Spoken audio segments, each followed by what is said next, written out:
Fala galera, beleza? Mais um teste sofá. Quero apresentar para vocês Rafael Salatini. Chega aqui, professor.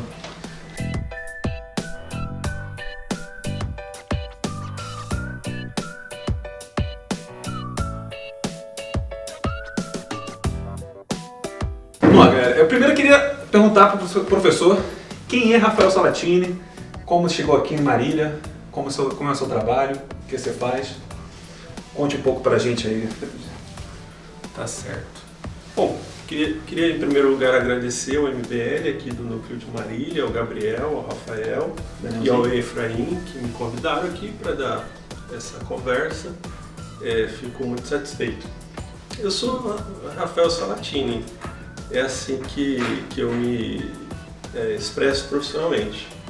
Eu me formei em Ciências Sociais na USP, fiz graduação no bacharelado e na licenciatura, fiz doutorado em Ciência Política na USP, fiz um pós-doutorado em Sociologia na USP e fiz um pós-doutorado em Ciência Política na USP. Então tem toda uma formação em Ciências Sociais que remonta à USP. E depois que eu cheguei em Marília, eu comecei a estudar Direito também. Eu fiz graduação em Direito no Centro Eurípides de Marília e fiz depois o mestrado também no Centro Universitário Eurípides de Marília. O Partido Comunista passou a maior parte da história republicana brasileira proibido, né? Ele atuava clandestinamente. Na Nova República ele foi admitido, né? Foi legalizado, mas a atuação dele é toda parlamentar, eleitoral, democrática, talvez uma retórica um pouco mais acentuada, mas isso é típico de quanto mais próximo dos extremos, mais alta a retórica, tanto para a direita quanto para a esquerda, mas eles não atuam mais de forma revolucionária ou golpista como eram em outros momentos da história do passado, né? Talvez eles tentem se infiltrar de outra maneira, né? Não de forma autoritária, né? O importante é que atuando dentro da democracia, né? Atuando dentro da democracia, cabe tudo. A gente tem no Brasil uma democracia multipartidária muito fragmentada, a gente tem mais de 30 partidos, né? Então, de fato, cabe quase tudo, né? Desse espectro aí de 7 posições, a gente tem isso umas 3, 4 vezes. Qual a sua opinião sobre essa quantidade de partidos no Brasil?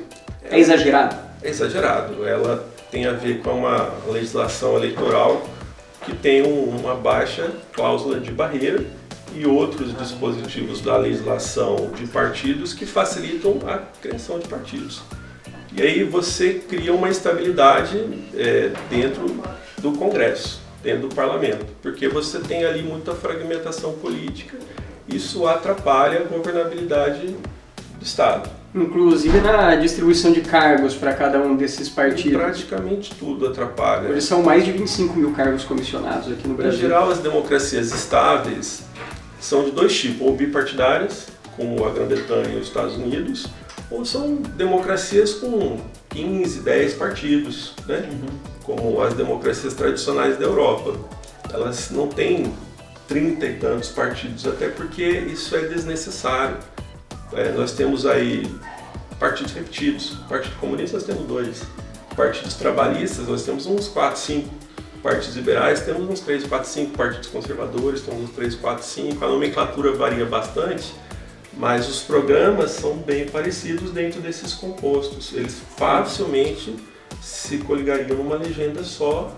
Sim, maior. A gente até vê os políticos pulando de partido em partido, né? Sempre, né?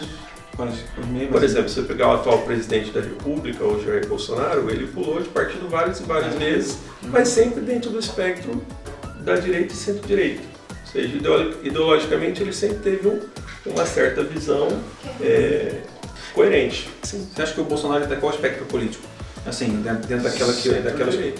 Centro-direita? Sim. E por que você diria isso?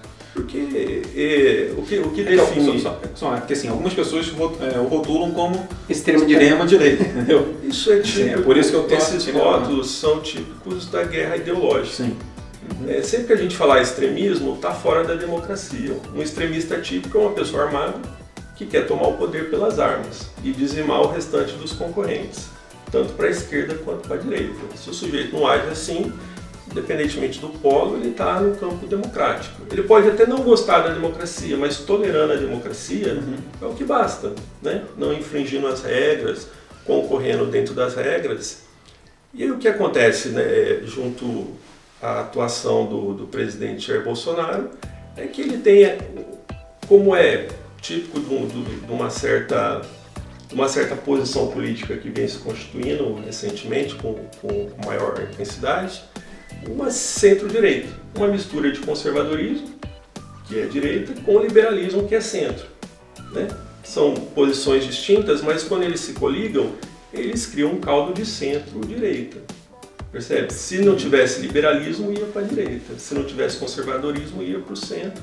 Mas como é compósito, né?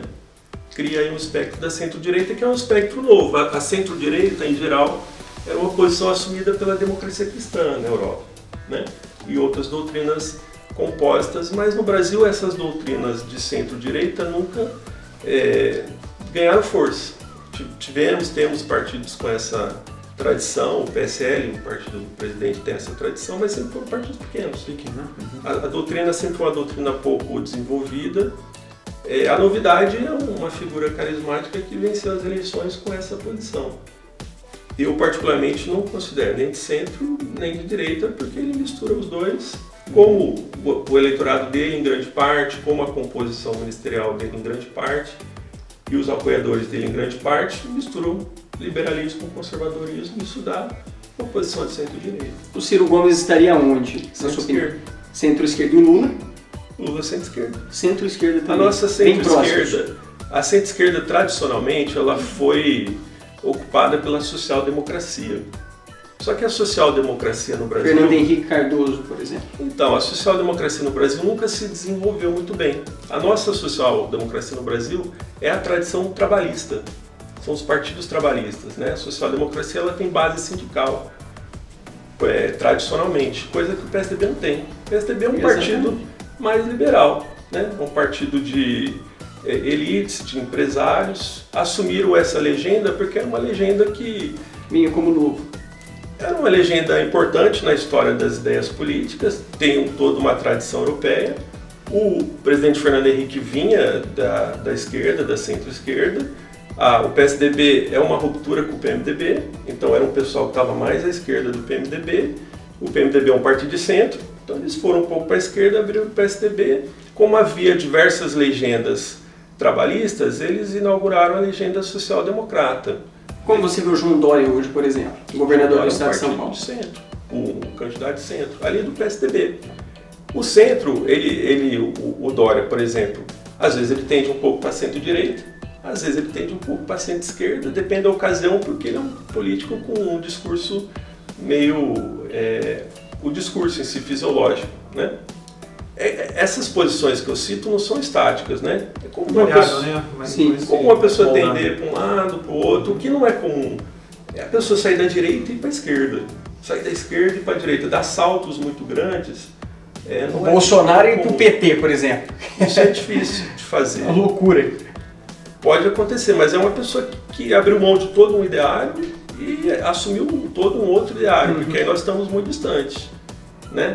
Como a centro-direita, é muito difícil ir para a extrema-direita, certo? Alguém ligado à democracia, é difícil abrir mão da democracia e ir para fora da democracia, assim como os social-democratas sempre foram democratas. Alguém abrir mão da democracia e ir para a extrema-esquerda também não é típico, né?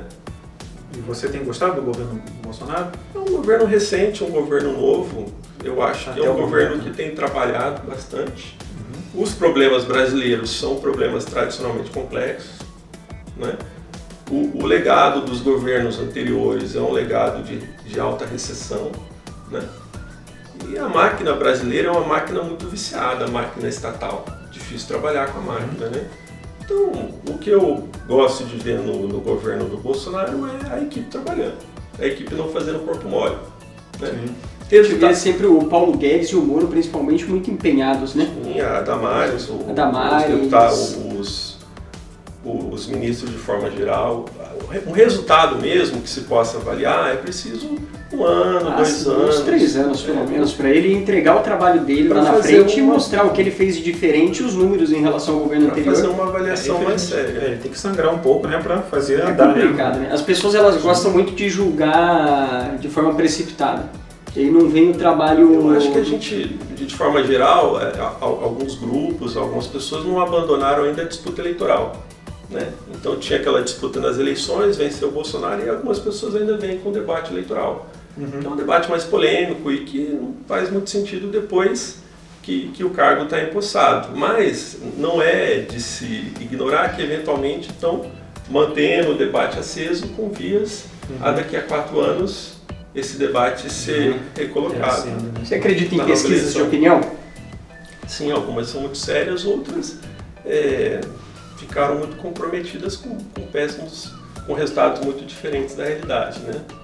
Mas a pesquisa quantitativa, ela nasce nos anos 50 nos Estados Unidos e tem uma tradição consolidada de inferimento de atitudes e opiniões.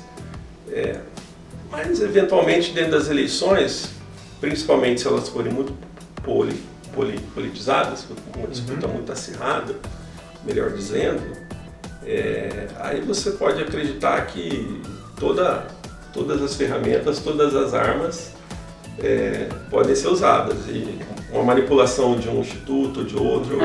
Acontece, em todas as eleições a gente vê. Uma eleição muito acirrada vai se recorrer a tudo. Eu custo acreditar que eles não tenham entendido que as redes sociais elas vieram de uma maneira tão rápida nesses últimos anos que as informações chegam rápido também entre os eleitores.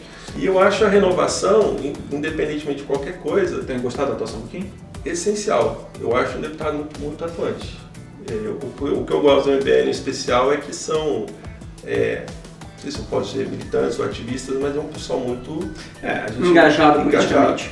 Enquanto o movimento suprapartidário, né? Assim, são esses novos movimentos que surgiram até na época do impeachment, né? Então o MBL vem forte, né? Essa juventude, ela tem uma característica natural, que é o seguinte: são pessoas que nasceram numa democracia, não tem nenhum vício autocrático, como os mais velhos têm, por terem começado a sua carreira política dentro de um regime autocrático.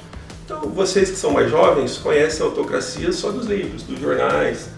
Vocês nunca participaram de uma autocracia, nem a favor, nem contra, nem no governo, nem na oposição. Então, não há traços autocráticos nesses jovens, seja de direita, seja de esquerda.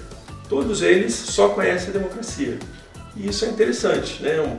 Vamos compor daqui para frente legislaturas e executivos com pessoas de formação eminentemente democrática, da direita à esquerda, né? Isso eu acho interessante. Esse pessoal mais velho, sem maldade nenhuma, tem vícios da autocracia, do regime. Você acredita que essas figuras antigas dos políticos, eles tendem a ruir nas próximas eleições e dar espaço a esses ativistas mais jovens ou não? Sim, cada vez mais. Tanto pelo fato de que sua idade vai aumentando, sua capacidade de atuação, de conversa com o eleitorado vai diminuindo, quanto pela própria natureza da vida. Vão perdendo a vida, eventualmente até falecendo. Em lugares onde a oligarquia prevalece? Aí você que são aí os chamados faroestes eleitorais. Você tem, digamos assim, uma renovação também das oligarquias. Mas é o que eu digo, uma coisa são oligarquias com atuantes forjados num regime autocrático e que tiveram que fazer uma transição para um regime democrático. Então ficaram assim com uma atuação meio democrática, meio autocrática. Entendeu? Sim. Mesmo essas novas oligarquias que tendem a se renovar... O Bolsonaro, entre aspas, pode se ver como uma certa oligarquia. Um grupo ali, uma oligarquia pequena, né? Não muito grande, mas também alguém que toda a sua atuação política é dentro da democracia. Dentro da democracia. Qualquer coisa anterior não havia a atividade política. Até porque ele assumiu o executivo agora, né? Mas fez, se eu não me engano, 7 mandatos parlamentares, 7. Sempre dentro da democracia, né? O que me importa não é direita ou esquerda, né, do ponto de vista da ciência política, que é a minha profissão. O que importa realmente é... O que me importa é viés democrático. Né? Se tiver uma democracia, uma direita e uma esquerda, ambas a fim de trabalhar democraticamente... E que seja uma oposição democrática, isso é interessante. O jogo é natural. E o pluralismo é um dos princípios da República Brasileira, lá consagrado no artigo 1º, inciso 5º da Constituição de 88, o pluralismo político. E você acha que assim, o liberalismo, enquanto assim, esses escritores, né, como Mises, Hayek, está em falta no Brasil, assim, os estudantes conhecerem mais ele? Que assim, eu particularmente senti falta na minha formação. Olha, a formação brasileira Tem um vício assim, né, dentro da universidade que vem do regime militar para frente, ela tendeu a ser uma formação de resistência ao regime militar. Então acabou se criando dentro do regime militar um caldo de esquerda e que, terminado o regime militar, apenas aumentou. Então esses autores são autores importantíssimos do debate intelectual mais amplo, completo, e que, pelo que eu conheço, raramente estão nos programas das disciplinas das universidades brasileiras. Há autores liberais ali, mas em geral os autores mais tradicionais.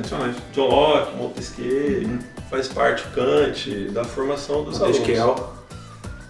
E você é a favor da escola sem partido? O que você acha sobre o assunto? Olha, eu acredito que há diversas formas de fazer política, né?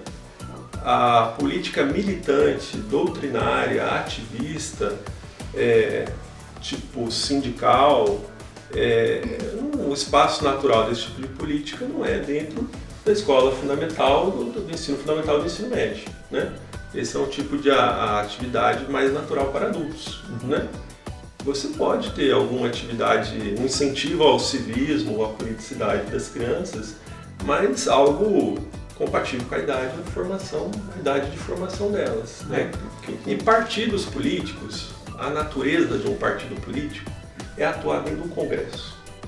Não é da natureza de um partido político atuar dentro de qualquer outra instituição, seja igreja, seja Ministério Público, seja magistratura, seja escola, seja universidades, não é da essência de partidos políticos. Tem uma questão polêmica agora que o autor do projeto, Miguel Najib, ele criticou, né, o governo por não, né, assim, na época da eleição falou que ia, né, aprovar não, né, ia apoiar bastante a escola sem partido, né, e agora deixou um pouco de lado, né.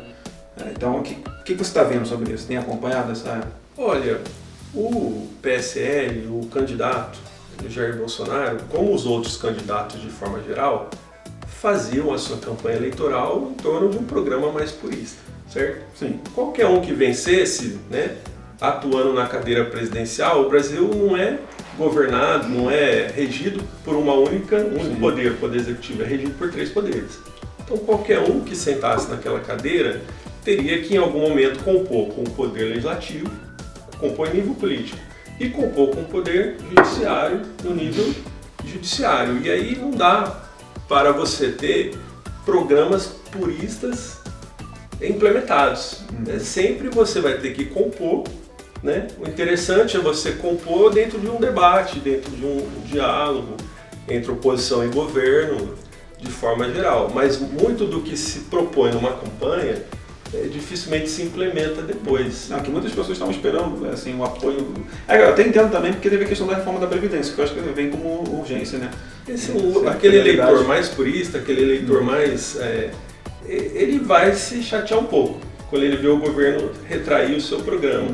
Mas a democracia é pedagógica, educacional. O eleitor tem que entender que depois da democracia, depois da eleição, vem o governo e na eleição você fala só as suas ideias contra as ideias do outro candidato. No governo você tem que compor minimamente com o parlamento, senão você não aprova nenhuma legislação e, no limite, perdendo todo o apoio parlamentar, você entra na rota do impedimento. É a palavra que muita gente tem medo, mas se chama articulação. A articulação que o governo Bolsonaro no início, talvez ele tenha dado uma dificuldade, mas melhorou com talvez, assim, por ele ser do legislativo por bastante tempo, ele agora assumiu como chefe do executivo, que é bem diferente, outra responsabilidade, né, ele tenha sentido um pouco isso no início, né? Ele está numa outra visão. Ele fez um salto político olímpico. Em geral, você sair do mandato de deputado federal e um deputado federal do chamado baixo clero, aquele que não é líder de bancada, aquele que atua ali sem muito poder, para o cargo presidencial é algo não histórico. Absurdo. Em geral, da deputação federal se passa para o Senado, se passa para um ministério, depois se passa para uma capital, se passa para um governo de estado, aí você vai sendo conhecido e vira um presidenciável, um candidato à presidência. A maior parte dos outros candidatos tem essa carreira, né? Ou foram ministros, ou foram governadores, ou foram senadores. Nenhum saiu da deputação federal, especialmente do chamado baixo clero, são aqueles deputados sem muita visibilidade. Para o ministério, o caso do Fernando Henrique Cardoso. Em geral, ministérios grandes, educação, fazenda. Então, digamos assim, ele fez um salto olímpico muito grande. Mas experiência parlamentar ele tem de sobra, são 7 mandatos. Né? Ele sempre soube, é difícil acreditar que ele não sabia que sem você articular com o Congresso, você não passa medida nenhuma. O que a gente tem que distinguir é a acepção de articulação pejorativa.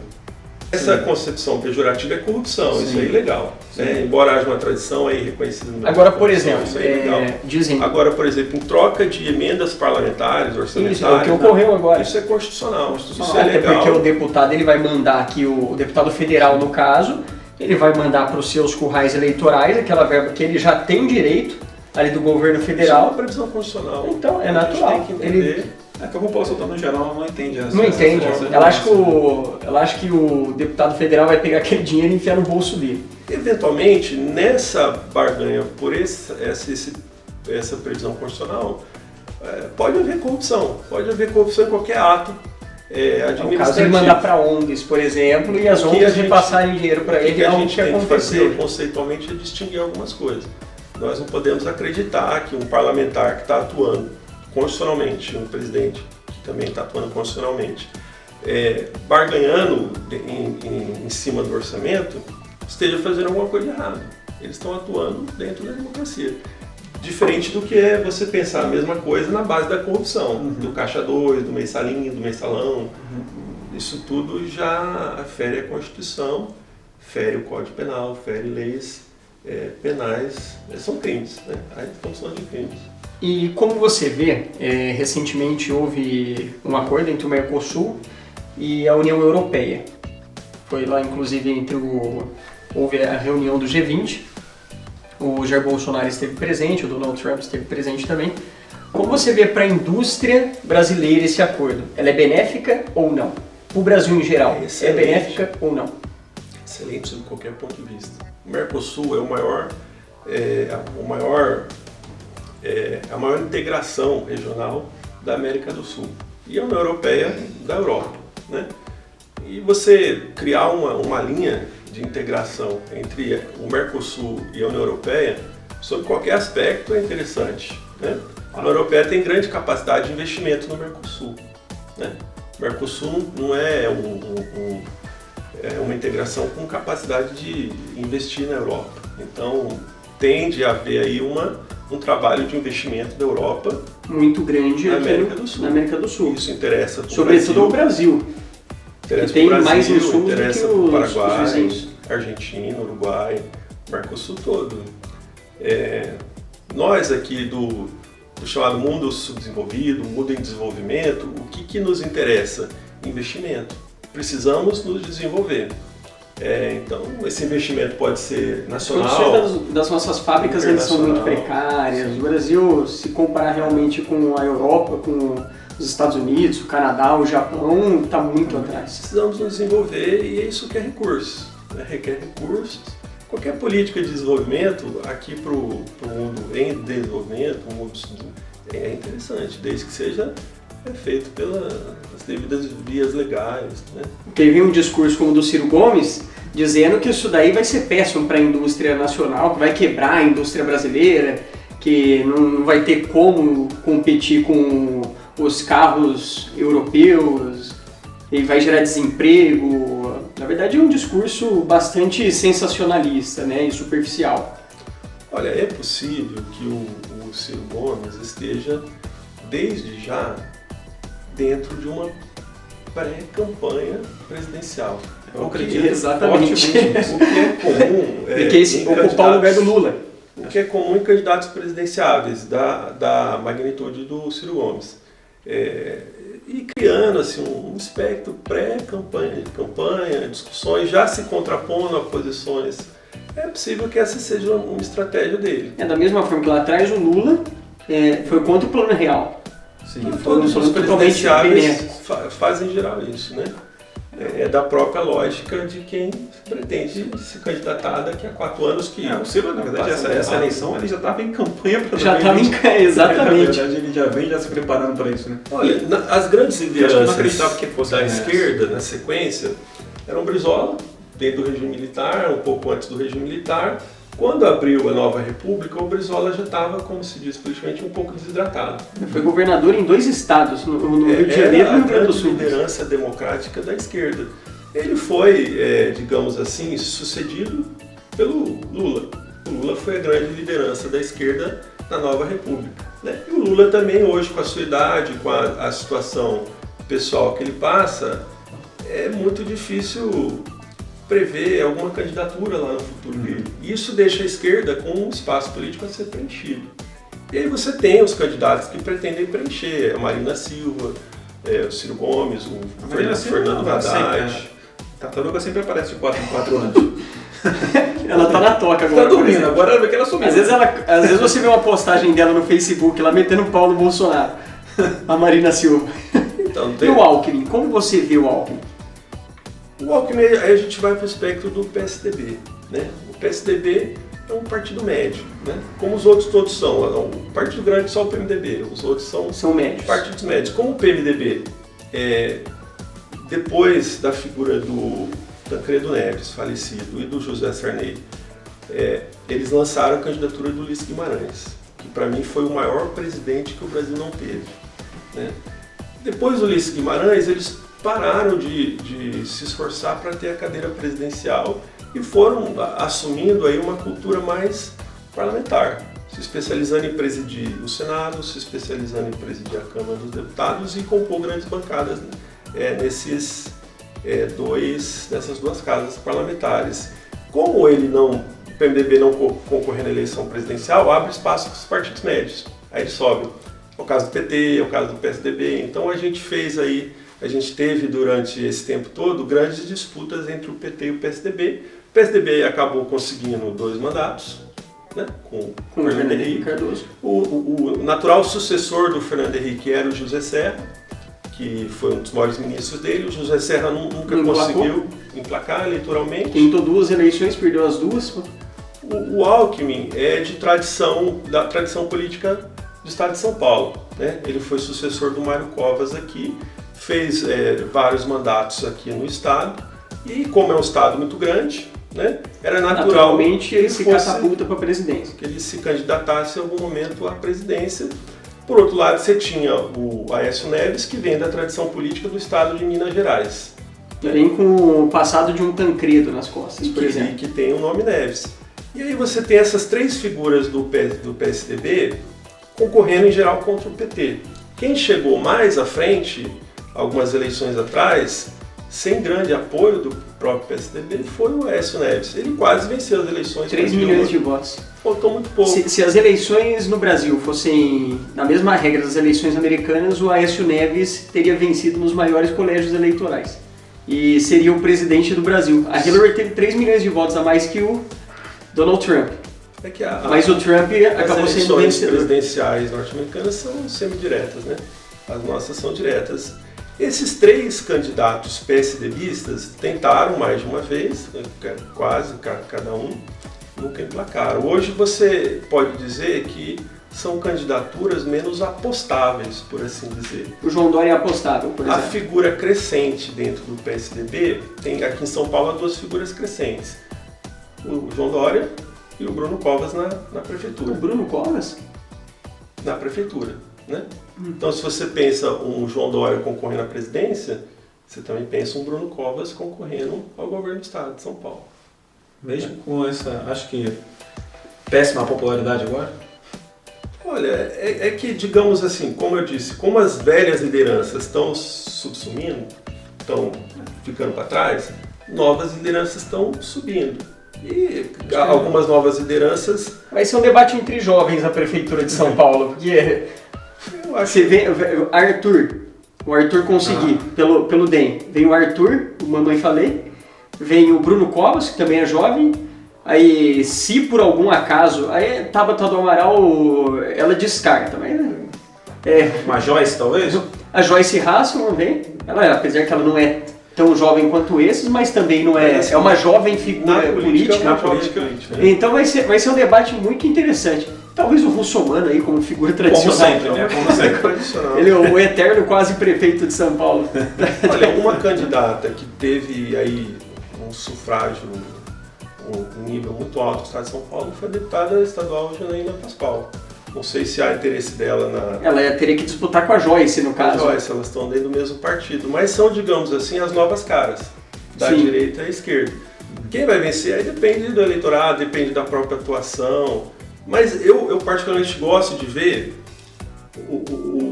a velha guarda política que sempre assumiu o poder ali com muita... sem abrir mão de espaço, né? Gente que passou décadas a fio, né? Sim. Dentro do poder. Eu vejo, interessantemente, esse pessoal sendo substituído por jovens, Amém. por novos políticos, que eventualmente eles têm Mas para isso cabe luta. eles têm um DNA muito interessante, esses novos. Eles nunca passaram por uma autocracia. Eles não têm vício autocrático. Espero que no meio municipal também. Amém. Eles, Exatamente. Nos municípios a gente sempre teve eleições. Mas, No município nunca houve intervenção. não, mas eu digo assim... Mas tinham aqueles que tinham esses acordos com os antigos, militares, antigos no caso, né? Os antigos não querem abrir mão do poder, natural. Exatamente. Mas como qualquer carreira, uma hora o antigo, até no nível final da vida. Falando em antigo, você foi aluno do Coraine? Fui aluno do professor Mário Coraine. falando em antigo, 10, 20 mandados, eu acho que ele... O professor Mário Quase Coraine fundou uma ilha. foi meu professor de Direito Tributário no Univem. Nossa, ele foi professor até, acho que você vai, o pai Sim. dele. Como fui aluno do professor Fernando Haddad na Universidade de São Paulo, na cadeira de Teoria Política. Bom ou mau professor? Quanto professor. Ele era um professor que conseguia explicar muito bem as teorias.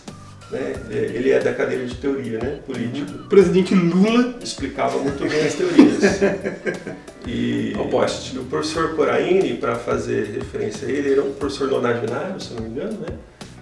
Às vezes ele interrompia a aula para fazer assim espécies de sermões, de aconselhamento aos jovens.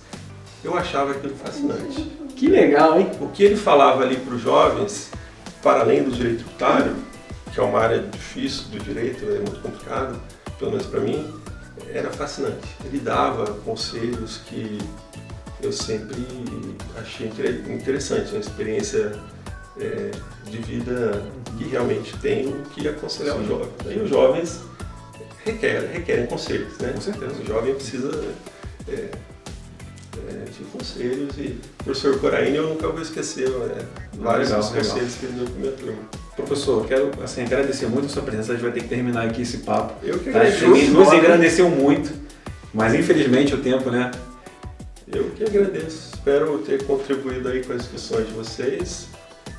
Faço aí meus elogios à juventude que está atuando politicamente, seja pelos cargos políticos, ou seja por outros instrumentos, outros meios, como o caso do MBL. Eu acho que o papel da juventude é assumir a política no lugar dos mais velhos. Isso é natural, a democracia brasileira passará por isso necessariamente. O que interessa é fazê-lo democraticamente, da esquerda ou da direita. Isso daí, na verdade, como eu disse, a nossa Constituição ela consagra o princípio do pluralismo político. Então não há que se questionar a oportunidade de uma direita ou a oportunidade de uma esquerda. A Constituição prevê a atuação de ambos. Sim. Não prevê a atuação antidemocrática. Então os extremistas, eles, digamos assim, não estão convidados para a festa, até porque eles são estraga-festas da democracia. Mas os democratas da direita e da esquerda, sem me posicionar por um por outro, eu parabenizo a todos que estão aí renovando a política brasileira. Inscreva-se no nosso canal youtube.com/mblivre.